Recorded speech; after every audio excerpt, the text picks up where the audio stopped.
दोस्तों, अगर आप भी गुलाब के शौकीन हैं और ढेर सारे गुलाब के पौधे लगा रखे हैं, लेकिन इस बात से परेशान हैं कि बरसात में गुलाब की देखभाल कैसे करें जिससे गुलाब में भारी बरसात में भी ढेर सारे फूल आएँ और पौधा बारिश की वजह से ख़राब भी ना हो, तो आज की इस वीडियो में मैं आपको गुलाब के बारे में बताने वाली हूँ कि बारिश में गुलाब की देखभाल कैसे करना है और बारिश में अपने गुलाब के पौधों को कैसे बचाना है। साथ ही बारिश में गुलाब में कौन से खाद डालना है जिससे पौधे में ग्रोथ होने के साथ साथ अच्छी फ्लावरिंग भी हो सके।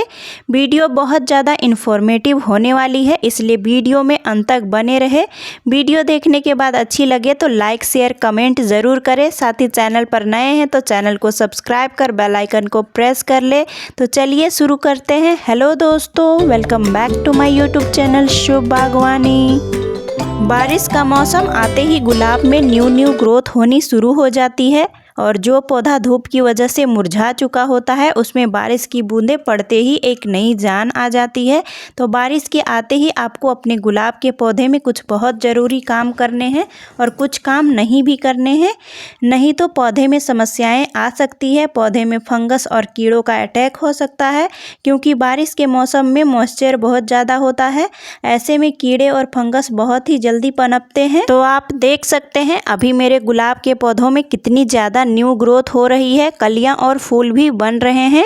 तो ये जो पौधा आप देख रहे हैं यह पौधा ज़मीन में लगा हुआ है और इसमें बहुत ही अच्छी ग्रोथ हो रही है। तो आपका पौधा जिस भी चीज़ में लगा हो, चाहे ज़मीन में या गमलों में, आपको इस समय पौधे की कटाई छटाई बिल्कुल भी नहीं करनी है। हरे ब्रांच में बिल्कुल भी कट नहीं लगाना है। अगर आप इस वक्त प्रूनिंग और कटिंग करते हो तो पौधे में डायबैक्ट की समस्या आ सकती है। पौधे की टहनियाँ काली होने लगेंगी। अगर थोड़े से ऊपर का टिप काला है तो कोई दिक्कत नहीं है, लेकिन धीरे धीरे पूरी ब्रांच काली होने लगे तो आपको ध्यान देने की ज़रूरत है। जो भी ब्रांच काली हो रही है उसे ग्रीन एरिया से काट कर हटाने के बाद फंगिसाइड पाउडर से कट को लॉक कर दें। दूसरा पॉइंट, इस वक्त आप गुलाब की रिपोर्टिंग बिल्कुल ना करें, थोड़े दिन रुक जाएं। जैसे ही सितंबर अक्टूबर आए आप अपने गुलाब की रिपोर्टिंग करें। लेकिन अगर रिपोर्टिंग करनी बहुत ज़्यादा ज़रूरी है तो आप पौधे के रूट्स को बिना डिस्टर्ब किए रिपोर्ट करें और रिपोर्ट करते टाइम सॉइल में फंगिसाइड पाउडर ज़रूर डालें ताकि जड़ों में किसी भी प्रकार का फंगस न लगे। तीसरा पॉइंट, इस वक्त गुलाब का नया पौधा नर्सरी से बिल्कुल ना लाएं। गुलाब के पौधे को लाने का सही समय सितंबर अक्टूबर है या जनवरी फरवरी। इस समय अगर पौधा ला रहे हैं तो रूट को बिना डिस्टर्ब किए फंगिसाइड डालकर ही पौधे को लगाएं। तो दोस्तों, बरसात में इन कामों को अपने पौधों में बिल्कुल भी नहीं करना है। तो चलिए जानते हैं इस वक्त गुलाब के पौधे में कौन कौन से कामों को करना है। तो सबसे पहला काम, आप अपने गुलाब के पौधों के गमलों से वीड्स या खरपतवार को हटाते रहें। आप देख सकते हैं मेरे गमले में बिल्कुल भी वीड्स नहीं है। साथ ही जो फूल खिल चुके हैं और मुरझा चुके हैं उन्हें भी हटा देना है। ज़्यादा कट नहीं लगाना है, लेकिन फूलों को ज़रूर हटा देना है। इसके अलावा गमलों में अगर सूखे पत्ते गिरे हैं तो उन्हें भी हटा दें, क्योंकि बरसात में फंगस लगने के चांसेस बहुत ज़्यादा होते हैं। तो इन छोटी छोटी बातों पर ज़रूर ध्यान दें। दूसरा पॉइंट, बारिश के रुकने के बाद जैसे ही मिट्टी हल्की हल्की सूख जाए, मिट्टी की अच्छे से गुड़ाई ज़रूर करें।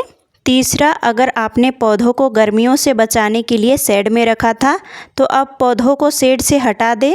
पौधों पर बारिश का पानी पड़ने दें, क्योंकि बारिश का पानी पड़ते ही किसी भी तरह के पौधे की ग्रोथ बहुत तेज़ी से होती है। चौथा, अगर आपके गुलाब में शक्कर ब्रांच निकल आए हैं तो उसे भी तुरंत हटाएं, क्योंकि बरसात में शक्कर ब्रांच भी बड़ी तेज़ी से बढ़ते हैं। जो गार्डनिंग में नए होंगे, हो सकता है उन्हें शक्कर ब्रांच के बारे में नहीं पता हो। तो जो इंग्लिश रोज़ या जो ग्राफ्टेड पौधा होता है उसमें ग्राफ्टेड एरिया के नीचे जितनी भी ग्रोथ होती है वह शक्कर ब्रांच होती है। तो ऐसे ब्रांच को आप तुरंत हटाएं, क्योंकि ये बड़ी तेज़ी से बढ़ती हैं और पौधे की सारी एनर्जी खींच लेती है और पौधे में फूल आने बंद हो जाते हैं। तो इस बात का खास ध्यान रखें। पांचवा पॉइंट, बरसात में पौधे की ड्रेनेज को ठीक रखना है। गमले में पानी बिल्कुल भी रुकना नहीं चाहिए। गमले की मिट्टी सख्त होगी तो पानी रुकेगा, इसलिए जब भी गुलाब की मिट्टी बनाएं बिल्कुल भुरभुरी बनाएं, जिससे बारिश में पानी भी नहीं रुकेगा। साथ ही पौधे की जड़ों तक ऑक्सीजन भी पहुंचता रहेगा। छठा पॉइंट, बारिश के टाइम पर लिक्विड फर्टिलाइज़र डालने से बचना चाहिए, चाहे वह जो भी पौधा हो। इस वक्त हमें फर्टिलाइज़र पाउडर फॉर्म में ही इस्तेमाल करना चाहिए। बारिश के टाइम पर गुलाब के पौधों में कैल्शियम की कमी होती है, इसलिए बारिश के मौसम में गुलाब में कैल्शियम की कमी दूर करने के लिए चॉक पाउडर या चूने का इस्तेमाल करना है। ये जो चीज़ आप देख रहे हैं यह चॉक का पाउडर है जो बड़ी आसानी से मिल जाता है। यह कैल्शियम का रिच सोर्स है। इसकी जगह पर आप चूने का इस्तेमाल भी कर सकते हैं। दोनों में से जो आपके पास अवेलेबल है उसका इस्तेमाल करें। इस्तेमाल करने के लिए गमले की मिट्टी की हल्की हल्की गुड़ाई करें। उसके बाद 1 चम्मच चॉक या चूने का पाउडर डाल दें। इसके बाद एक और चीज़ का इस्तेमाल करना है और वह है सरसों खली का पाउडर।